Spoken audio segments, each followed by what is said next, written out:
এবার নোয়াখালীর বন্যার খবর নিয়ে যোগ দিচ্ছেন সহকর্মী রিফাত মির্জা। রিফাত, নোয়াখালীর সার্বিক বন্যা পরিস্থিতি এখন কি কোনো উন্নতি হয়েছে এবং উদ্ধার কার্যক্রম এবং ত্রাণ তৎপরতা কেমন সেখানে?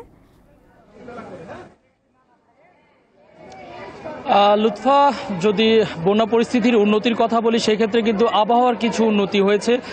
গতকাল এবং কি আজকে কিন্তু রোদের দেখা মিলেছে নোয়াখালীতে। তার পাশাপাশি পানিবন্দী মানুষের কিন্তু তেমন একটি উন্নতি হয়নি।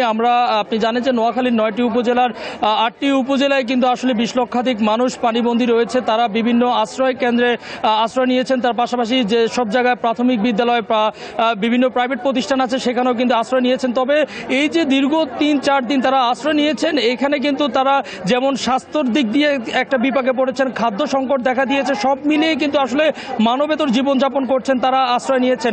আমি ঠিক এই মুহূর্তে আছি নোয়াখালীর বেগমগঞ্জ সরকারি একটি বিদ্যালয়, কারিগরি বিদ্যালয়।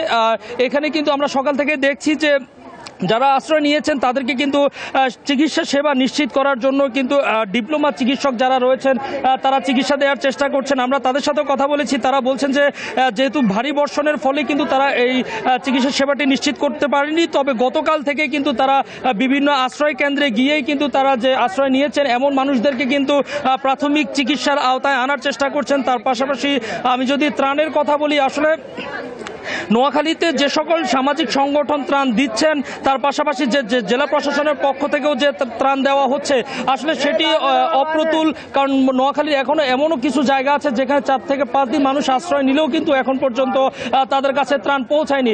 এছাড়া আরেকটি ব্যাপার বলছেন যে সকল স্বেচ্ছাসেবী সংগঠন আছেন যারা ঢাকা থেকে আসছেন বা বিভিন্ন অঞ্চল থেকে নোয়াখালীতে ত্রাণ সামগ্রী নিয়ে বা ত্রাণ সরবরাহ করার চিন্তা ভাবনা করছেন, তাদেরকে বলছেন যে আসলে বাইরে থেকেই যাতে শুকনো খাবার নিয়ে নোয়াখালীতে আসে, কারণ নোয়াখালীতে বিভিন্ন ব্যবসা প্রতিষ্ঠানে কিন্তু শুকনো খাবারের সংকটও দেখা দিয়েছে।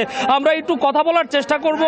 আপনারা এখানে যে চিকিৎসা সেবাটা দিচ্ছেন, এটা মানে এই পর্যন্ত গতকাল থেকে আজ পর্যন্ত কতজন মানুষকে চিকিৎসা সেবা দিয়েছেন এবং কি রোগী বেশি পাচ্ছেন আপনারা? আমরা এসেছি ডিপ্লোমা মেডিকেল অ্যাসোসিয়েশন থেকে। সাধারণ বাংলাদেশের সকল ম্যাটস এবং ডিপ্লোমা চিকিৎসকগণ বাংলাদেশের সকল জায়গায় কাজ করতেছে।